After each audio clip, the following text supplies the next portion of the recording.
4 blocages qu'il faut impérativement décider de dépasser dans votre vie. Rappelez-vous, l'évolution spirituelle est un choix, est une décision personnelle, parce que être spirituel, c'est se sentir responsable de notre vie.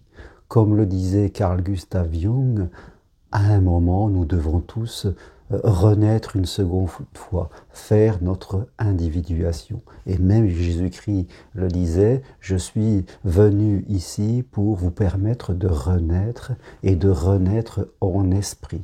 C'est-à-dire qu'à un moment de notre vie, nous devons choisir volontairement, c'est un choix, de passer du monde de l'ego, du moi faible et de toutes les limitations que nous allons faire dans notre vie.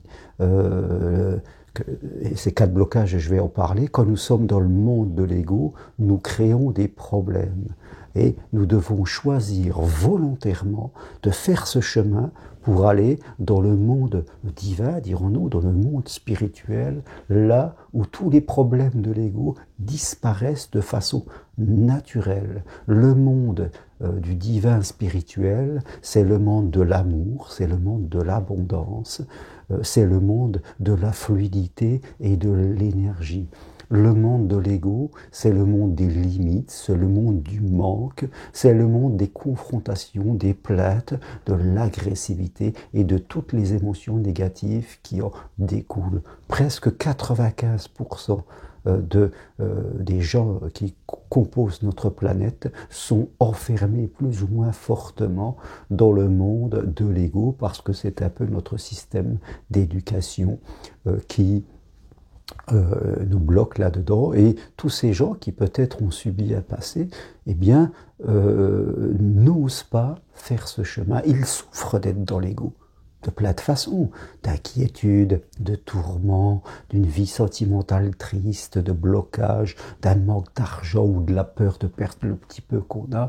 Donc c'est un monde plus ou moins de souffrance dans notre vie, le monde de l'ego, mais on ne veut pas le quitter parce que c'est le propre de l'ego, c'est l'enfermement. Nous sommes comme un prisonnier qui aurait fait 20 ans de cellule et qui aurait peur de la liberté. On lui dirait, tu peux partir, tu peux quitter la prison, mais il déciderait de rester là parce que dans cette prison, il en souffre d'être enfermé, mais il a de ses petites habitudes, il est dans ses blocages. Parce que l'ego, souvent, eh bien, au travers de 15 années d'accompagnement, eh bien, enferme les gens dans 4 blocages qui s'auto-influencent les uns les autres. Le premier blocage, c'est que notre ego crée en nous du flou, le flou de l'esprit. Voilà, notre esprit est brumeux, nous n'avons pas de pensée claire, nous ne savons pas vraiment ce que nous voulons, c'est très, très flou, on est dans le brouillard. Donc, le flou de l'esprit est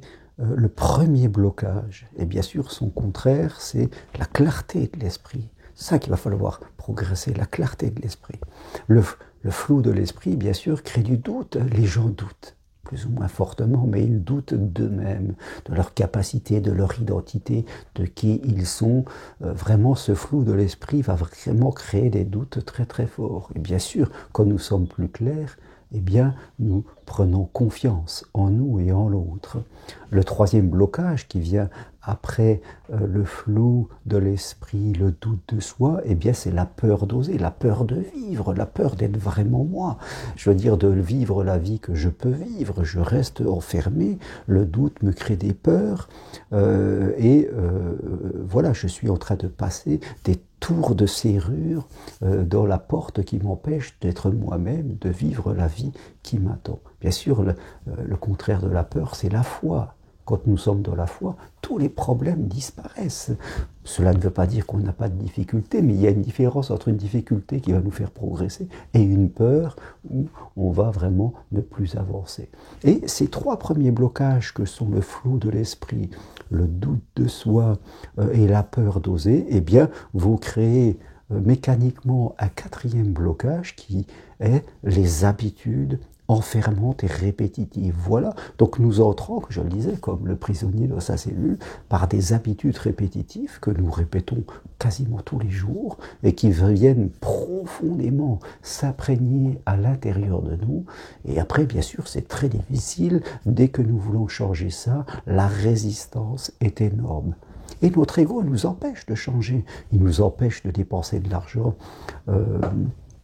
pour un accompagnement, pour une formation, pour venir sur Compostelle. Il nous dira toujours que nous n'avons pas besoin. Il nous dira qu'il faut dépenser l'argent pour du matériel. Ou alors l'argent, il faut le mettre de côté au cas où.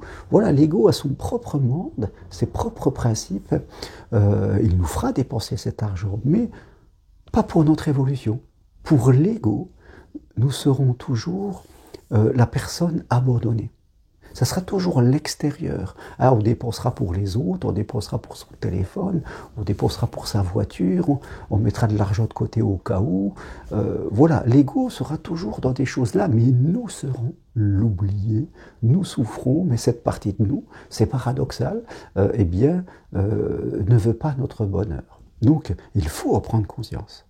Il faut, c'est le premier chemin, en prendre conscience et se dire que je ne suis pas ça. L'ego, le moi faible, refuse toujours que nous le regardions de pleine face, vous voyez, et que nous décidions de l'affronter. L'ego, c'est comme un fantôme. Dès que nous le regardons vraiment et que nous décidons de marcher vers lui, de traverser nos peurs, ce brouillard se dissipe presque instantanément et nous pouvons tout doucement accéder à l'autre monde qui nous attend, le monde où il n'y a plus de problèmes. Oui, parce qu'il y a deux mondes. Il y a le monde où il y a des problèmes et il y a le monde où il n'y a plus de problèmes, c'est-à-dire où la vie devient fluide. Certes, il peut y avoir des difficultés, mais chaque difficulté est un apprentissage et quelque chose qui va nous permettre de nous élever. C'est le chemin de cette fluidité avec l'autre, bien sûr, dans l'amour et dans l'abondance. C'est un chemin d'exigence, vous voyez. Donc c'est une autre vision de la vie, une autre vision de vous-même.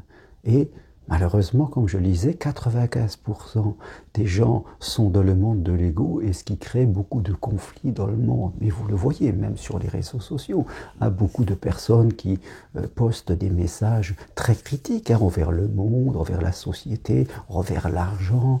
Voilà, les gens écrivent même sur les réseaux sociaux parce que les réseaux sociaux sont un peu un défouloir. Comme les gens, avant, quand il n'y avait pas Internet, ils se défoulaient peut-être en allant au bistrot, ou avec quelques personnes, ils se défoulaient. Là, tout à coup, j'ai quelque chose. Et en plus, quand on se défoulait au bistrot ou au café ou avec des gens, on faisait attention un peu. On avait un peu de retenue parce que en face de nous, il y avait quelqu'un, donc c'était différent. Mais là, tout d'un coup, il n'y a personne, on est derrière son écran. Donc là, le défouloir est très important. Les gens, ils y vont, ils se lâchent.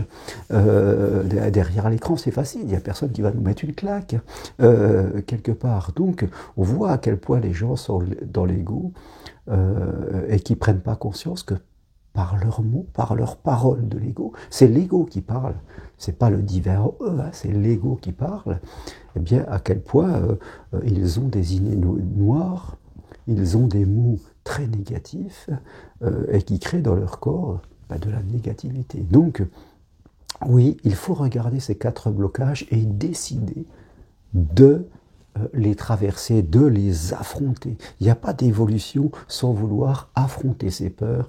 Et crois-moi et moi, je peux vous le dire, la bataille, c'est une petite bataille, vous verrez. Vous serez surpris de, votre facilité à dépasser tout cela. Et vous vous direz que comment vous avez pu faire pour rester des années coincé comme cela, vous vous êtes fait piéger et vous avez perdu des années de vie à ne pas être vous-même. Voilà ce que je voulais vous partager aujourd'hui, ces 4 blocages à dépasser. Et si vous voulez aller plus loin, prenez rendez-vous avec moi, c'est possible à distance de chez vous, ou venez marcher sur le chemin de Compostelle, et bien les 4 prochaines marches du C'était fin mai, début juin, fin juillet, début août et fin septembre. Toutes les infos sur mon site jamaroncari.com ou parenthèse-composté.com. Si vous aimez mes vidéos, eh bien, appuyez sur j'aime et je vous dis à très bientôt. N'hésitez pas à commander, vous avez le droit de ne pas être d'accord, hein. C'est tout à fait votre droit. Je n'ai pas la prétention de détendre la vérité, mais mon expérience de vie, en tout cas, je suis passé du monde de l'ego où j'étais comme beaucoup de gens pour être dans ce monde que je suis aujourd'hui. Eh bien, je peux vous dire que je constate vraiment la différence. À très bientôt, merci, au revoir.